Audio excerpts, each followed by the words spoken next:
Isa sa paboritong puntahan ng maraming Pilipino ang Baguio City tuwing Pasko. Malamig ang klima, sariwang hangin at madaming pwedeng bisitahin. Sa dami ng turista, nagkakaroon na rin ng problema tulad ng traffic at basura. Puntahan na rin natin ang Baguio at makakapanayam natin ngayong gabi si Baguio City Mayor Benjamin Magalong. Magandang gabi po, Merry Christmas, Mayor. Good evening, George. Good evening po sa inyo lahat at advance Merry Christmas po. Well, kumusta po ang pagdagsa ng mga turista sa Baguio? Punuan na po ba yung mga hotel? Yes, punong-puno na, George. At kami nagulat din sa dami ng taong umaakyat. Kanina umaga, 5 o'clock, I was on my way down to Manila kasi may official travel ako kanina. Nagbilang ako, nagtanda ako ng sort of my own personal survey. 1 minute, 53 cars kagad ang nabilang ko. That was about 5 o'clock in the morning going up to the city of Baguio. So traffic And I na... heard itong Juan, after yan, mga bandang 6 o'clock, 7 o'clock, siguro in 1 minute, baka na-doble yung binibilang ko. Kaya matindi yung akyatan ngayon. That's the reason why we are compelled to really enforce yung coding. Oh, coding. Kaya yon po yung ginagawa niyong hakbang ngayon. So is it similar to the coding scheme dito sa Metro Manila, sir? Yes, almost. Ganun din. Monday, 1 and 2, ganun. Tuesday, 2 and 3, ganun. But apart from this traffic number coding scheme, may mga iba pa po bang hakbang para maibsan itong paglala ng traffic ngayong Kapaskuhan? Yes, meron tayong ginawang mga one-way na mga schemes. At kung naman, nasanay naman na ang mga bisita at mga dito sa one-way scheme. At ang maganda naman dito, hindi kami nagkakaroon ng gridlock. Unlike in the past na talagang gridlocks. Ginawa namin talagang inayos namin yung sistema, pinaluwag namin yung kalsada. Kaya slow siya pero hindi siya magkakaroon ng gridlock. Slow pero moving. Mayor, Yes, ngayon po, tuluyan niyo na po bang ibinasura yung proposal na mag-implement itong congestion fee sa mga motoristang pumapasok sa Baguio? Hindi pa. Hindi pa. Tuloy-tuloy pa yan. Magkakaroon ng magandang development yan is magkakaroon muna ng proof of concept. 3 months. Proof of concept. Kung talagang ang magiging effective to. But yung proof of concept should be approved by the City Council kasi magkakaroon ng congestion charging. Isa yun namin, titingnan namin.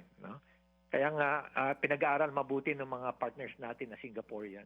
The same company that's overseeing and implementing the smart urban mobility system sa Singapore is the same company that's also investing here in the city of Baguio together with a joint venture with MPTC of Mr. Manny Pangilinan. But Hindi lang naman congestion charging yun eh. It's the entire system, so it's an ecosystem actually. But based on your timeline, kailan to, Mayor, magsisimula itong sinasabi niyong proof of concept na 3 months? Well, pinag-aaralan na namin. We started planning. We started the planning aspect of it. Tapos siguro mga January or February. Namin yun.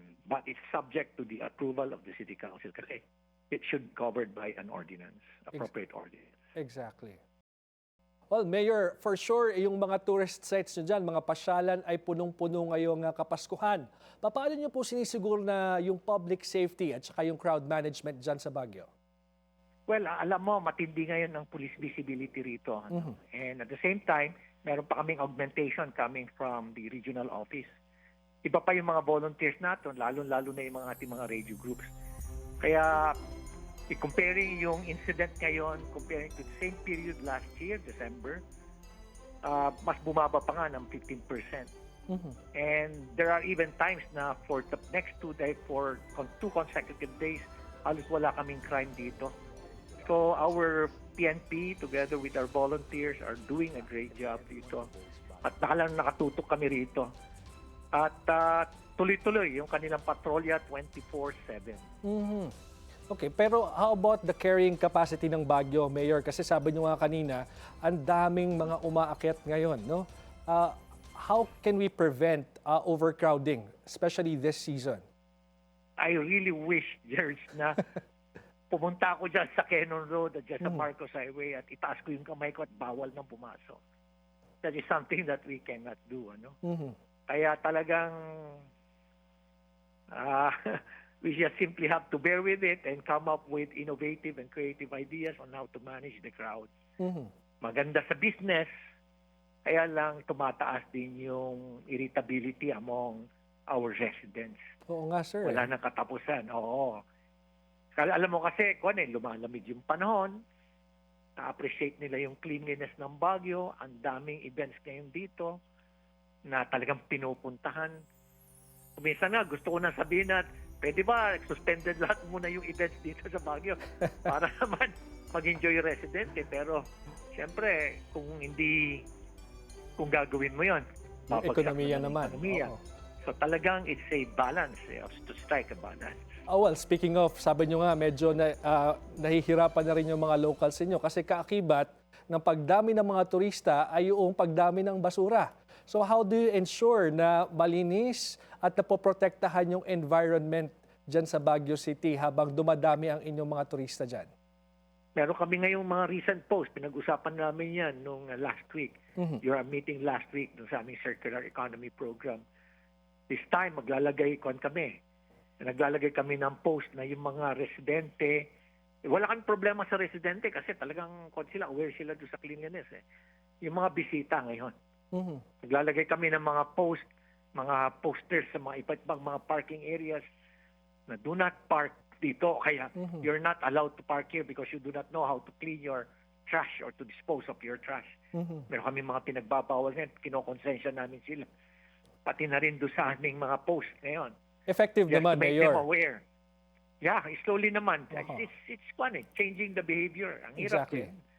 Ang hirap din talaga. Ang lagi nga nilang sinasabi kukunti yung trash nyo Yun ang issue. Alam mo naman, pag naglagay ka ng trash kanya, pupuruin naman nila. So again, you have to strike a balance. Kaya ang gagawin na lang namin is advise them na iuwi nyo yung inyong mga trash. Kasi kami ngayon, mahigpit kami ngayon dito sa disposal ng trash. Well, ano na lang po yung mensahe nyo siguro or panawagan sa mga turista na bibisita pa dyan sa Baguio until New Year. For sure, hanggang February, malamig ang panahon dyan. Marami pang pupunta at bibisita sa lungsod ninyo. Thank you very much, George. That is a good opportunity for us. Unang-ina po, sa mga umaakyat po mga bisita rito, please, magdala po kayo ng mga jackets ho ninyo, mga warm clothings, kasi kailangan talaga rito at bumababa na yung ating temperatura. Pangalawa ho, as much as possible, kung pwede, gumamit na lang kayo ng mga public vehicles pag-akyat dito. Get into a bus, tapos pagdating nyo naman rito, marami namang mga taxis, marami namang mga public transport. And then, pinaka-importante po lahat yung trash ninyo. Sana po, iwasan po natin kung saan-saan nagtatapon ng trash. Kasi, alam nyo, dito sa Baguio, mahigpit po kami rito at yung mga residente po rito, talagang malaki na po ang pagbabago. Ay sana po makisama po kayo sa amin. Maraming salamat. How about the residents of Baguio City, Sir Benji? What do you want to tell them? Yeah, very good point, George. Sa ating po mga residente sa Ciudad ng Baguio, please bear with us. I just would like to personally apologize to each and every one of you. I know that you are a bit irritated with the huge number of tourists coming up to the city of Baguio and creating all these problems, especially with the traffic and trash. Please bear with us because we're doing everything to make sure that you're also comfortable living in the city of Baguio, especially during this holiday season. Okay. Kaya we have to strike a balance and we're thinking also of the economy. Sana po maintindihan ninyo. Maraming salamat po, Mayor Benji Thank you, Magalong of Georgie. Baguio City. Maligayang Pasko po.